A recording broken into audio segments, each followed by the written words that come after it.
We couldn't do a Mumbai Native Kitchen festival without talking about the Parsis because they are one of the original settlers of modern Mumbai. They've come here from Gujarat. And Parsi food is something which one speaks of a lot when one talks of Mumbai's food, but one hasn't really experienced it. I mean, I have a bit of a undue advantage because I'm married to a Parsi, but not that she cooks any Parsi food. So during the lockdown, she has. But that apart, there are the Irani cafes, which, to be really honest, not too many people go to nowadays. And in most cases, they're run by Iranis and not Parsis, and there's a bit of a distinction. And or if you've got invited to a Parsi wedding or a Navjot and so on, again the chances for that is now increasingly less. In the older days, like people work with Parsis in banks and legal firms and so on, so they got invited. So what we've got for you this time is a very home-styled Parsi menu cooked by a Bengali. But there's a reason for that, so don't give up on her. So we've got Ria Mitra Dalal, and she's featuring food literally from Katie's kitchen, which is her mother-in-law's kitchen. Ria, so what's happening? How is learning Parsi food for you? For a good. It has been quite fun because I mean I had no exposure whatsoever to Parsi food before I got married and joined the Parsi family. And though there are certain things which are familiar or you know practically even you can say really similar, but most of the food is quite different from our Bengali food. You would know what I'm talking about. You're married to a Parsi also, so Yes. yeah, but uh, it's been fun. It's very interesting because it's so different.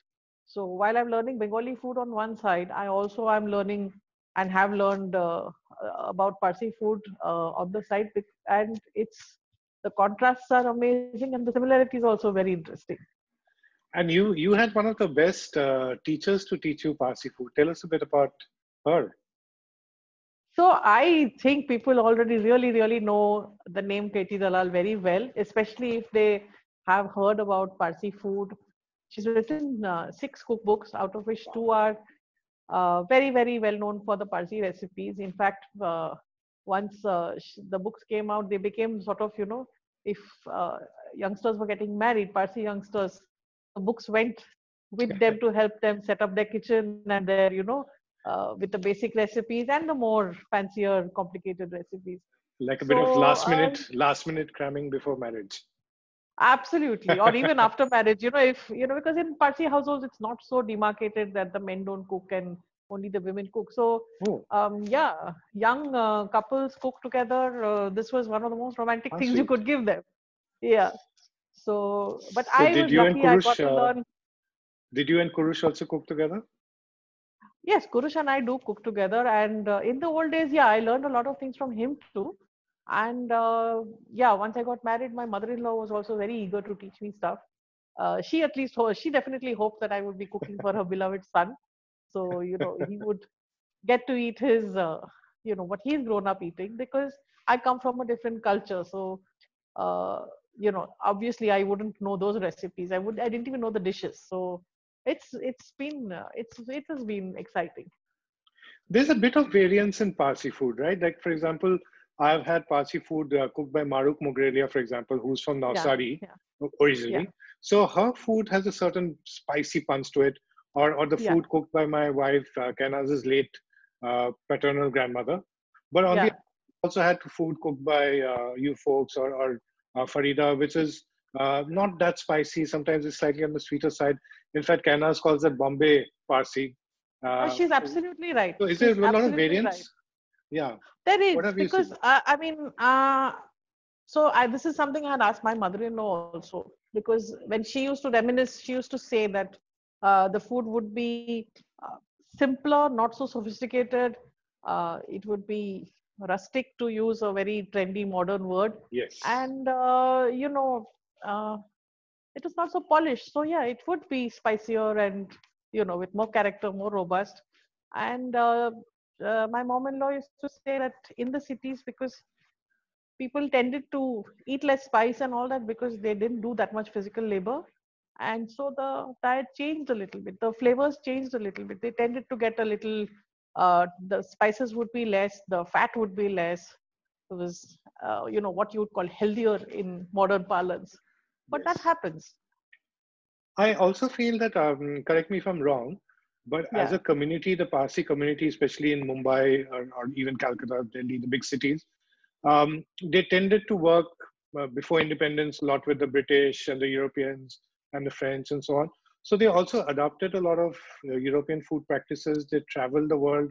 So probably the palate also would have changed. So maybe that Oh yes. harsh, Oh yes. tikha, strong, robust flavors might not be Oh that. yes. So the urban Parsis as such, the ones who came to Bombay and cities like rather mainly to Bombay, because they interacted so much with the British, they also ate and drank with the British. And since they wanted to, you know, impress the Goras as such, they adopted as much as possible, So the food got tempered down, and the bakes and the roasts and all came into Parsi cuisine, the cutlets and so many delicious things. The lagannu custard, where do you think it Custard, comes from? yes.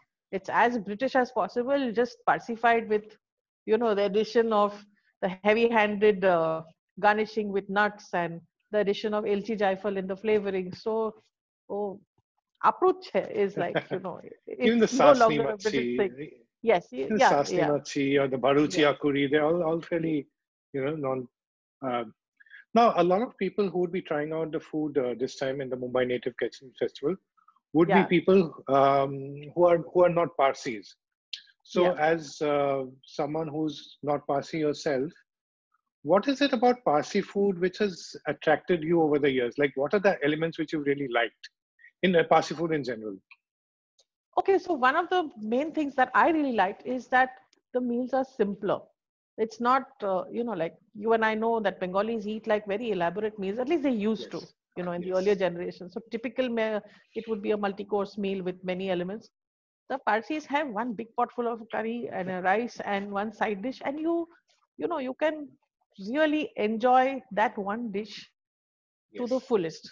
So now instead of having little bits of different dishes. So I really love that because as a child, if my mom used to, if there was mutton or chicken or something, some of my favorite dishes, I could only have a little bit of it because there were other things to have. You had to have the uche in the beginning and the The whatever subsies. vegetable was there, and after you finished all that, only then could you get to the main act. But in Parsi food, is the first act is the main act, and that's it. Yeah, And then you have a dessert or something if it's a Sunday or a special occasion, and you're done. So I I can love relate to that. that. I can relate to that, that the first act is the main act. So after we Yeah, set up house together, then most of our meals became like one dish meals because that's what Kailash was used yeah, to.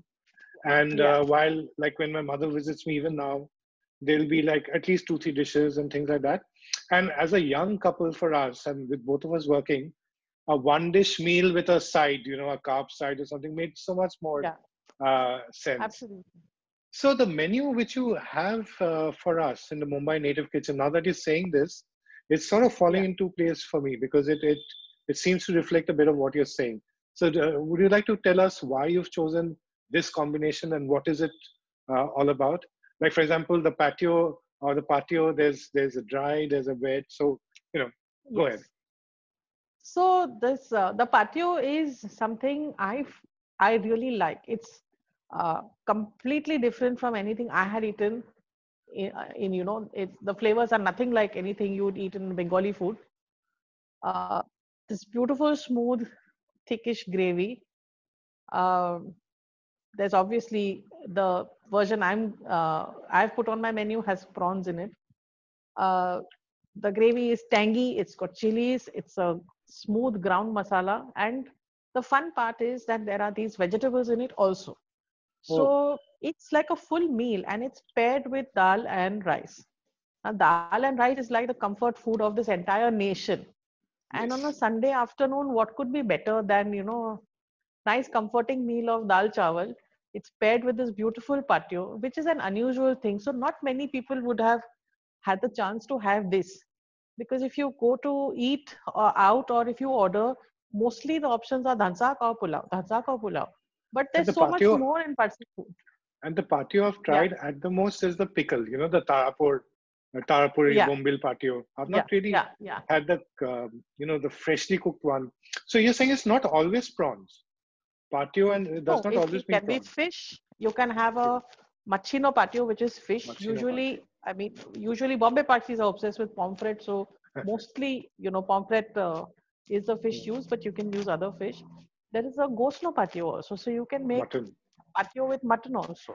Wow. And it's just something really unusual. Usually dal and chawal, uh, it's usually paired with something fried or Hmm. a vegetable or a sabzi.